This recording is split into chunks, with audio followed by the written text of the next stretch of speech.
Bismillahirrahmanirrahim. Assalamualaikum warahmatullahi wabarakatuh. Sahabat Superpedia yang dimuliakan Allah, semoga kita selalu dalam keadaan sehat walafiat. Amin. Fir'aun dan iblis adalah dua sosok makhluk yang terkutuk karena mendurhakai Allah Subhanahu wa Ta'ala. Dari kedua makhluk yang sama-sama terkutuk ini muncul sebuah pertanyaan menarik. Siapakah di antara mereka yang lebih buruk, antara Fir'aun atau iblis?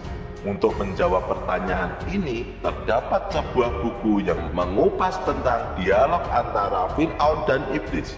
Pada kesempatan kali ini, kita akan membahas topik tersebut. Iblis dan Fir'aun adalah dua makhluk yang berbeda. Fir'aun berasal dari golongan manusia, sedangkan iblis adalah dari golongan jin. Allah Subhanahu wa Ta'ala berfirman dalam Al-Quran, "Dan ingatlah ketika kami berfirman kepada malaikat, sujudlah kamu kepada Adam. Maka mereka pun sujud kecuali iblis. Dia adalah dari golongan jin, maka dia mendurhakai perintah Tuhannya." Al-Quran Surat Al-Kahfi ayat 50. Sahabat seiman, dalam kitab An-Nawadir karya Syekh Shihabuddin Ahmad diceritakan bahwa dua makhluk yang dilaknat Allah Subhanahu wa Ta'ala, yaitu Fir'aun dan iblis, pernah bertemu dalam suatu kesempatan. Keduanya bahkan sempat terlibat dalam sebuah percakapan. Dari dialog ini kita dapat mengetahui siapa yang lebih buruk antara Fir'aun dan iblis. Suatu hari iblis mendatangi Fir'aun dan berkata, "Wahai saudaraku, apakah engkau mengenaliku?" Fir'aun pun menjawab, "Ya, aku mengenalimu." Lalu iblis berkata, "Wahai Raja Mesir, engkau telah mengalahkanku dalam satu hal." Fir'aun yang penasaran bertanya, "Apa itu?" Iblis menjawab, "Kelancanganmu mengaku sebagai Tuhan. Sungguh, aku lebih tua darimu, lebih berpengalaman dan lebih kuat darimu. Namun, aku tidak berani melakukan seperti apa yang engkau lakukan." Dari percakapan tersebut terlihat bahwa iblis mengakui keunggulan Fir'aun dalam hal keburukan. Meski sepanjang waktu iblis menolak perintah Allah dan diusir dari surga, ia tidak pernah sekalipun mengakui dirinya sebagai Tuhan, karena ia tahu betul kehebatan dan kekuasaan Allah Subhanahu wa Ta'ala. Berbeda halnya dengan Fir'aun, ia mengaku sebagai Tuhan yang layak disembah oleh kaumnya. Fir'aun yang dibicarakan ini adalah Fir'aun yang hidup sezaman dengan Nabi Musa alaihissalam. Menurut riwayat, nama asli adalah Al-Walid bin Musa, yang dikenal juga sebagai Ramses II. Ia adalah sosok di balik kisah kali ini. Sahabat seiman, setelah mendengar kesaksian dari iblis, Fir'aun pun berkata, "Iya, engkau benar, namun ini hanya sementara. Suatu hari nanti aku akan bertobat dan mengakui keesaan Allah Subhanahu wa Ta'ala." Mendengar hal itu, iblis berkata, "Janganlah terburu-buru, wahai saudaraku. Penduduk Mesir ini telah menerimamu sebagai Tuhan. Namun, jika engkau bertobat, mereka semua akan meninggalkanmu." Fir'aun pun terdiam dan berpikir. Ia merasa ada benarnya juga apa yang dikatakan oleh iblis. Kemudian Fir'aun bertanya, "Adakah yang lebih buruk di bumi ini dibandingkan kita berdua?" Iblis menjawab, "Orang yang lebih buruk dibandingkan kita adalah orang yang tidak mau menerima permintaan maaf dari orang lain. Dia lebih buruk dariku dan juga lebih buruk darimu."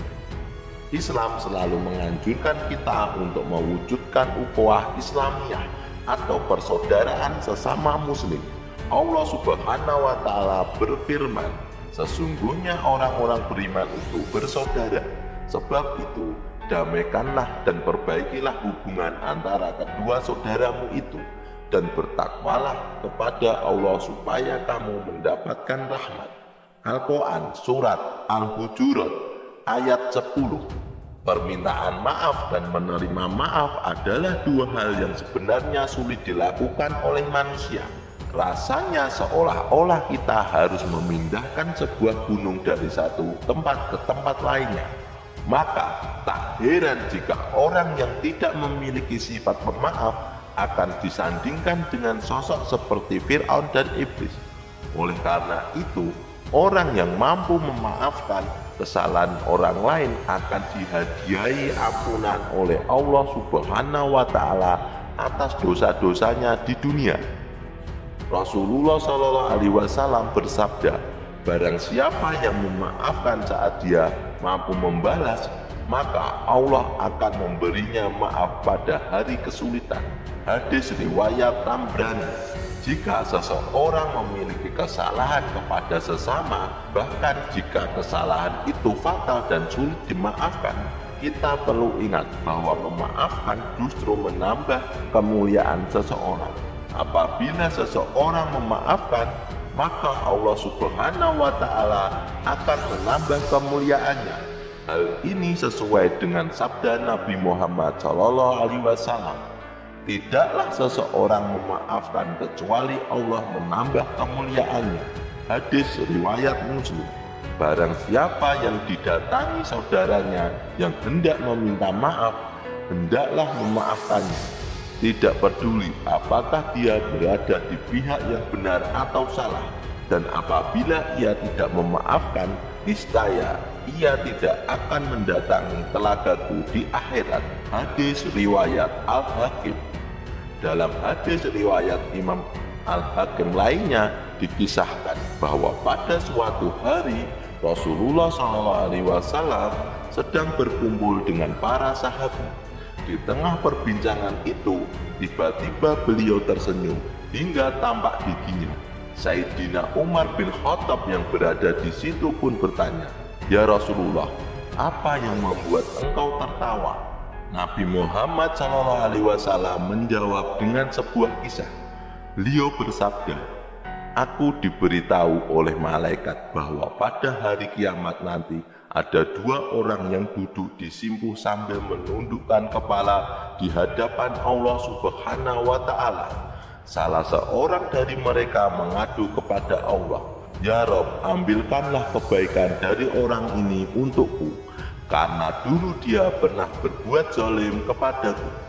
Allah Subhanahu wa Ta'ala bersabda, 'Bagaimana mungkin aku mengambil kebaikan dari saudaramu ini, karena tidak ada kebaikan yang tersisa padanya sedikit pun.'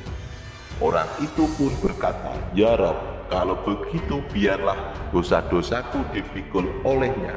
Nabi Muhammad SAW melanjutkan, hari itu adalah hari yang begitu mencekam, di mana setiap manusia ingin agar ada orang lain yang memikul dosa-dosanya. Lalu Allah Subhanahu wa Ta'ala berfirman kepada orang yang mengadu tadi, 'Sekarang angkatlah kepalamu.' Orang itu pun mengangkat kepalanya dan melihat di hadapannya ada istana-istana yang terbuat dari emas dan singgasananya bertatahkan intan berlian. Ia bertanya, 'Ya Rabb, istana-istana ini untuk nabi yang mana? Untuk orang siddiq yang mana? Atau untuk orang sahada yang mana, ya Rabb?' Allah Subhanahu wa Ta'ala berfirman, 'Istana itu diberikan kepada orang yang mampu membayar harganya.' Orang itu bertanya lagi, 'Ya Allah, siapakah yang mampu membayar harganya?' Allah Subhanahu wa Ta'ala menjawab, 'Engkau pun mampu membayarnya.' Orang itu terheran-heran, lalu berkata, 'Ya Rabb, dengan cara apa aku bisa membayarnya?' Allah Subhanahu wa Ta'ala berfirman, 'Caranya adalah engkau memaafkan saudaramu yang duduk di sebelahmu itu, yang kezalimannya engkau adukan kepadaku.' Orang itu pun berkata, 'Ya Rabb, kini aku telah memaafkannya.' Allah Subhanahu wa Ta'ala berfirman, 'Kalau begitu sekarang gandenglah tangan saudaramu itu dan ajak dia masuk ke dalam surga bersamamu.' Betapa besar balasan dari Allah Subhanahu wa Ta'ala bagi hambanya yang pemaaf. Semoga sahabat Superpedia termasuk di dalamnya. Amin ya Rabbal Alamin. Wallahu a'lam bishawab. Demikianlah kisah tentang percakapan antara Fir'aun dan Iblis. Semoga kisah ini bermanfaat. Lebih dan kurangnya mohon dimaafkan. Yang benar datangnya dari Allah Subhanahu wa Ta'ala, dan kesalahan itu datangnya dari saya pribadi sebagai manusia biasa. Sampai jumpa di video selanjutnya. Saya akhiri. Wassalamualaikum warahmatullahi wabarakatuh.